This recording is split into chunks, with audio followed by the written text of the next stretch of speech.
Hello friends, स्वागत है आपका हमारे यूट्यूब चैनल असुली पिटाई पर। जहां आज हम रामधारी गुप्ता खंड 1 का प्रतिलेखन संख्या 57 और प्रतिलेखन संख्या 58 के 800 शब्द मिलाकर 400 शब्द मिलाकर 800 शब्द का मैटर 80 वर्ड पर मिनट की स्पीड पर आपको बोलने वाले हैं।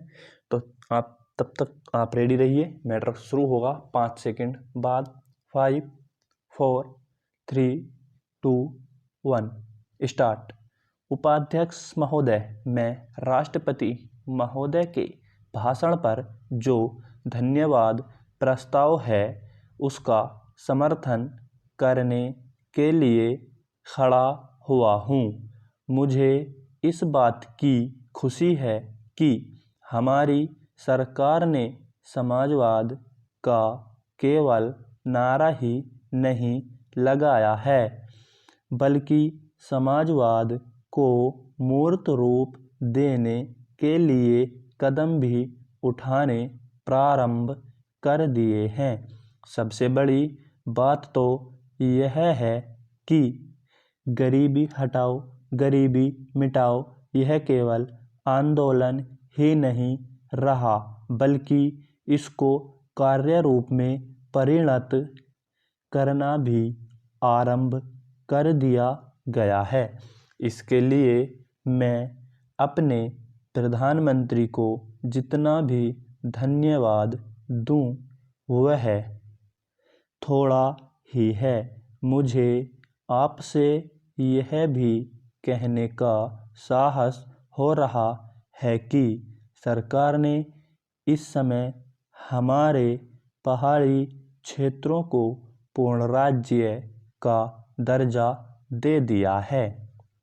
आज तक तो वे बिल्कुल पिछड़े हुए थे। मैं आपसे यह कहने का भी साहस कर रहा हूँ कि पहाड़ी और सीमा के क्षेत्रों को राज्य का अधिकार तो दे ही दिया गया है, उनको यह अवसर भी दिया गया है कि वे अपने पिछड़े हुए इलाके को उन्नत बनाने के लिए स्वयं प्रयत्न करें और अपने पैरों पर खड़े हों। लेकिन मुझे बड़े दुख के साथ आपके सामने यह कहना पड़ रहा है कि हमारे उत्तर प्रदेश के जो पहाड़ी ज़िले हैं वे आज भी बहुत ज़्यादा पिछड़े हुए हैं और उनको कोई देखने वाला नहीं है। मैं सरकार का ध्यान इस बात की ओर दिलाना चाहता हूँ कि कुछ दशक पहले इसी दिल्ली में पहाड़ी इलाकों के सैकड़ों भूमिहीन किसानों का एक बहुत बड़ा जुलूस निकला था और उन्हें हमारे राष्ट्रपति ने आश्वासन दिया कि उनकी भूमि समस्या हल करने के लिए वे उत्तर प्रदेश की सरकार को लिख रहे हैं।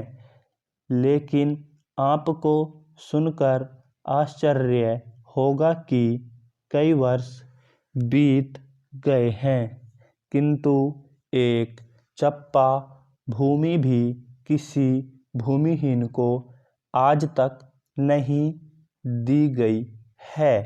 हमारे भूमिहीन किसान अभी जेल में सड़ते हैं और कभी कहीं फिर मारे फिरते हैं, लेकिन भूमि उन्हें नहीं मिली। इसी प्रकार मैं आपको यह भी बता देना चाहता हूँ कि एक बार हमारे मुख्यमंत्री जी ने भी लिखा था कि हमारे उत्तर प्रदेश के जो पहाड़ी ज़िले हैं वे पूरी तरह से पिछड़े हुए हैं। इसके अलावा एक बार हमारे प्रधानमंत्री जब यहाँ दौरे पर आए थे तब उन्होंने एक सार्वजनिक सभा में भाषण दिया था। उपाध्यक्ष महोदय, आपने भाषण में उन्होंने कहा कि मैंने आज तक ऐसी गरीबी के दर्शन नहीं किए जैसा कि मैं देख रहा हूँ। ऐसी गरीबी जब हम स्वतंत्र नहीं थे तब अवश्य देखने को मिलती थी, लेकिन स्वतंत्रता के पश्चात मैं पहली बार ऐसी गरीबी देश के किसी भाग में देख रहा हूँ। देश के निवास के काम को बढ़ाकर ही ऐसी गरीबी हम हटा सकते हैं। सरकारी उद्योगों की स्थिति अजीब है।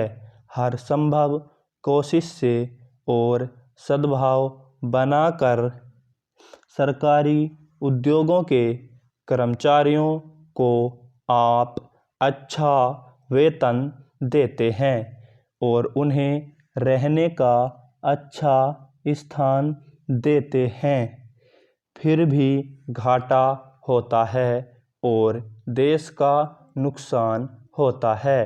कारण क्या है? कारण यह है कि आपकी औद्योगिक नीति गलत है और जो रुपया आपके पास है उसको भी आवश्यक काम के लिए खर्च नहीं कर रहे हैं। एक तरफ बोकारो के लिए 600 करोड़ रुपया रख रहे हैं और दूसरी ओर राजस्थान नहर को पूरा करने के लिए आप कहते हैं कि हमारे पास पैसा नहीं है। एक और महाराष्ट्र के अंदर आप नई चीनी मिलें खोल रहे हैं और दूसरी ओर उत्तर प्रदेश और बिहार के अंदर कारखाने बंद हो रहे हैं या जो उनकी क्षमता है उस पूरे तौर पर काम नहीं कर रहे हैं। यह कोई औद्योगिक नीति नहीं है। इसलिए यह कहना ठीक नहीं है कि हमारी औद्योगिक नीति सफल हुई है। मंत्री महोदय कहते हैं कि वे सिंचाई के लिए एक सिंचाई आयोग बनाएंगे। अच्छी बात है, मगर सिंचाई की क्या हालत है हमारे देश के अंदर, यह भी तो देखिए। जिस समय हमारे देश में कोसी बांध का काम शुरू हुआ था उस समय पाकिस्तान ने एक बांध पूरा कर लिया था। वहाँ उससे सिंचाई हो रही है और हमारे यहाँ इसका काम आधा भी नहीं हुआ है। राजस्थान नहर शुरू हुए कितने वर्ष हो गए हैं, परंतु अभी भी वह बनी नहीं। हमारे यहाँ कोई ठीक तौर तरीका नहीं है। मंत्रियों और सांसदों के मकानों के लिए करोड़ों रुपये निकल सकते हैं, मगर देश के उद्योग के लिए, देश के किसान और मजदूर के लिए जो रुपया चाहिए वह नहीं मिल सकता। इसके लिए रुपया नहीं दे सकते हैं। यह कोई उद्योग नीति नहीं है। यह एक खिलवाड़ किया जा रहा है। मैं कल सदन को बतला रहा था कि कुछ सड़कें विश्व बैंक की सहायता से बनने वाली थीं। स्टॉप।